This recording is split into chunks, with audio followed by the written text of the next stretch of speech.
shoes.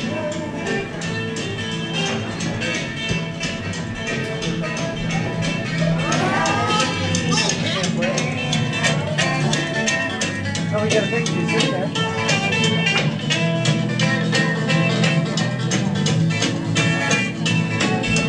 Burn my house, steal my car, drink my liquor from my fruit jar. Do anything you wanna do. Smile. Honey, they help with them shoes, and don't you step on my blue suede shoes. You can do anything but get off of my blue suede shoes.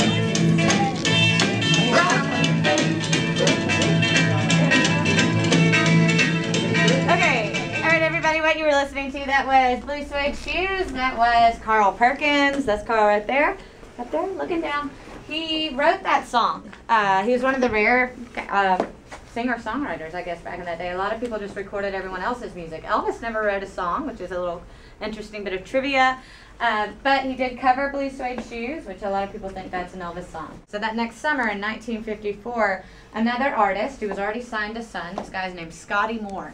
He was up here discussing his band, his current band with Sam Phillips. His band was Doug Poindexter and the Starlight Wranglers, which is a really cool name. They wrangled the stars. But it's like six guys. Six guys on stage, there's a lot of guys. So Scotty was up here with Sam. They're talking about maybe him doing something else. And Marion, who is listening to this conversation, she sticks her head in the room and tells them to call that Elvis Presley kid who keeps coming in and wanting some work. So Scotty does. Why not?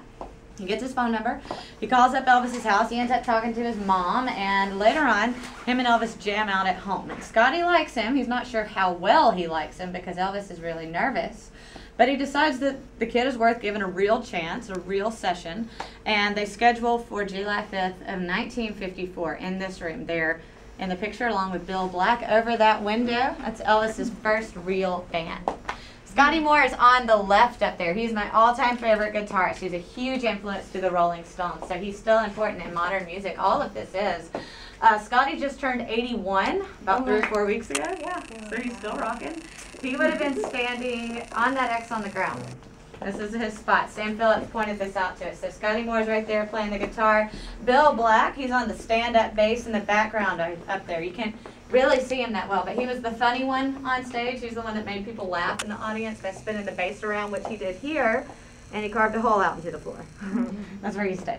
So, Scotty, that's Bill, and this is Elvis right here. As you can hear, he kept his back to the window because Sam made him too nervous. So if you looked at him, it's on scowling over his shoulder. And that first time that they're up here, he is very nervous, definitely. This is what he's been waiting for a full year to happen. And so when he finally gets it, he is just so stiff that he can't give Sam what he wants. And what Sam wants is for Elvis to just cut loose, but he can't. So Sam, he's in the back, and he's getting very, very frustrated with this session as the hours progress. And towards the end of it, he hasn't gotten anything good. He's about to send them home, and he just walks outside. He tells them to take a break and just chill out in here. And it's actually a good thing, because when he walks away, they don't stop playing their music. Scotty and Bill, they keep doing the country music that they enjoy and are comfortable with. But Elvis breaks off. He starts doing blues songs. That's what he plays in the neighborhood with his friends. But they blend it together. And when Sam comes back in here, they're covering a blues song by Arthur Big Boy Crudup. It's called That's All Right. Sam likes it. So he records it. He sends it over to this guy right here. That's Dewey Phillips. He is not related to Sam, but they were really good friends. Dewey was a radio DJ. At that point in time, he had the hottest show in the South. It was on WHBQ. That was downtown in the Hotel Shiska. And it was called Red, Hot, and Blue. This was a wild radio show. All the kids in town loved him. And he debuted Sam's music often to see what the audience thought. Another guy that started in this room is Johnny Cash, the Man in Black. You guys Cash fans? Yep. Yeah. Okay, good. John was actually the most consistent hit maker for Sun Records. He did Folsom Prison Blues here, Hey Porter here, Cry, Cry, Cry, and I Walk the Line.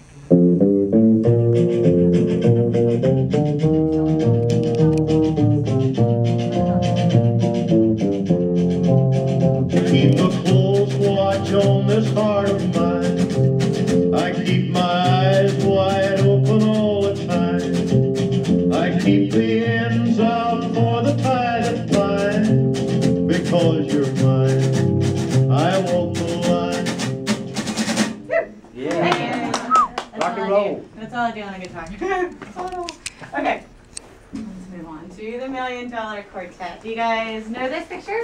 It's a big Broadway right now, which I haven't seen, so you're off the hook. But it was December 4th of 1956 in this room, and it's probably the most interesting recording session that ever took place in the world, but definitely right here.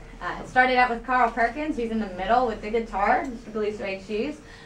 He was up here recording Matchbox, and Jerry Lee Lewis, who's on the left behind him, he wasn't famous. He was a session piano player here at Sun that time. He had only released his first record about 3 days before. That was called Crazy Arms.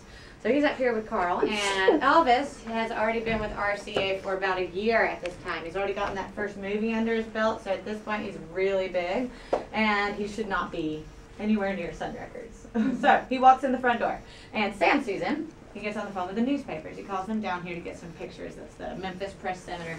Gets them down here. He calls in Johnny Cash because it takes a better picture like that. The newspapers get their story and they leave. But these guys end up hanging around for a little bit, and of course, they end up playing some music, but they break out into a full-fledged jam session. And it turns out it's the only time in history that they ever play together. And Sam recorded the entire thing in secret. It was really good. He didn't tell them that they were being recorded because he didn't want to get sued by RCA. And the entire session in whole wasn't released until, I think, 2003 on RCA's label. So it's still pretty recently just put out there. I'm going to play you guys a little bit of it. And because they don't know they're being recorded, they're goofing off a little bit. And Elvis is going to prove this to you. He's actually, on this song, Don't Be Cruel, he's impersonating an artist who was covering his song. He thought that this other guy sounded better than him. So see if you can figure out who he's talking about. It's in this room, December 4th of 1956. I heard this guy in Las Vegas. Billy Ward and his Dominoes. Billy Ward and his Dominoes. There's a guy out there who's done a takeoff on me. Don't Be Cruel. Much better than that record of mine. Oh, no, wait now. I mean, it's this way. He was real slender. He was talking about Jackie Wilson. He got up there and he said, he had a little slow with me. Started off. He said, what kind of key did I do it in? What key did I do Don't Be Cruel in? He said, hey, you know I can't be found. Wait, sitting home all alone. If you can't come around, at least a telephone.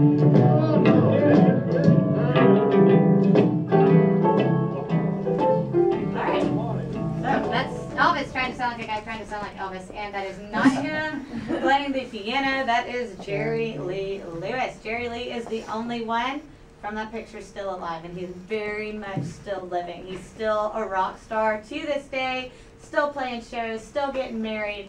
14-year-old. And his sister-in-law most recently. But he had the two biggest hit records in history for Sun Records, recorded them right in this room. Number 2, recorded in a single take. That's a whole lot of shaking going on. My all-time favorite Sun song. And his number 1 hit record ever for the label is Great Balls of Fire.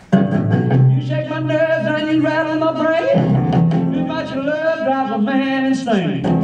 You broke my will, but what a thrill. Goodness gracious, great balls of fire.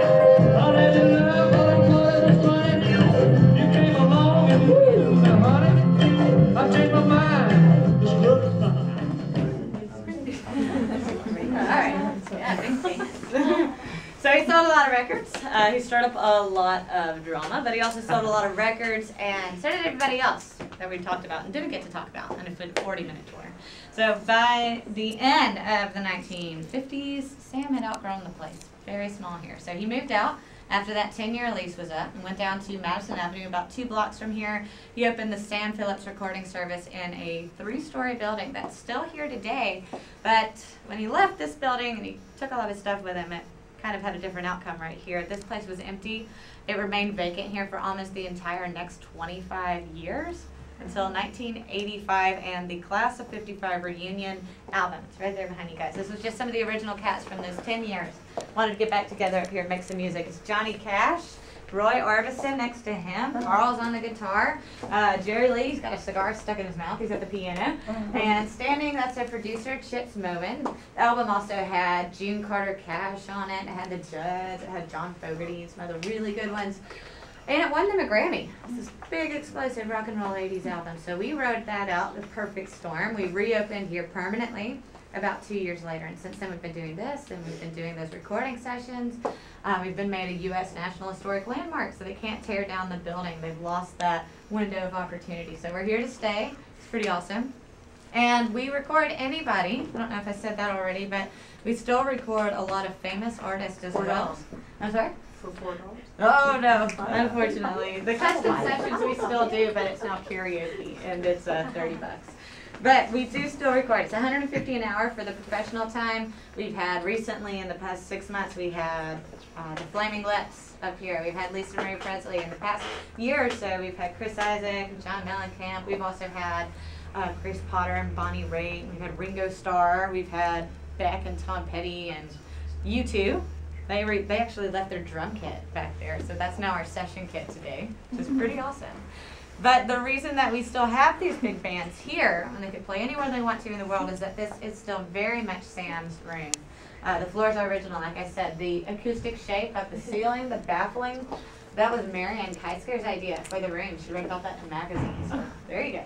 The light fixtures, these are original. The tiling on the walls, old stuff. It's in the $1 Million Quartet photograph, and it's the original stuff Sam put on the walls. So this is still his face. It's still his signature sound in this room that he created. This is what brings people back to us even now.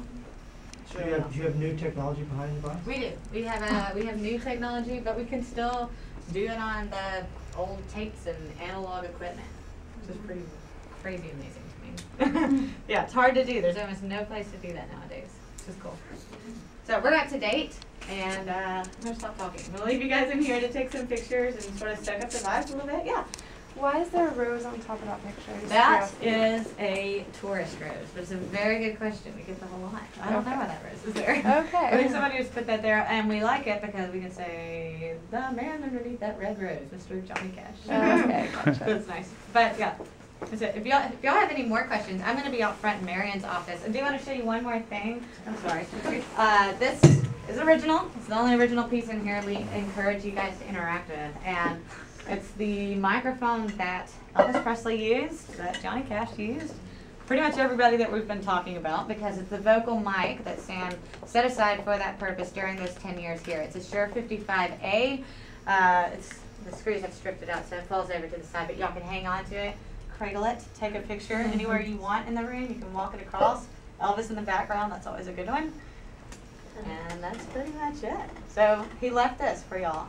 Bono wrote us a letter. He asked if he could have it recently, this summer. We told him no. But it's still here. Yeah, I know, pretty cool.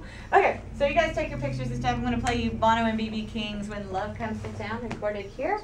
And that's it. Thank you very much. Very good. Thank you.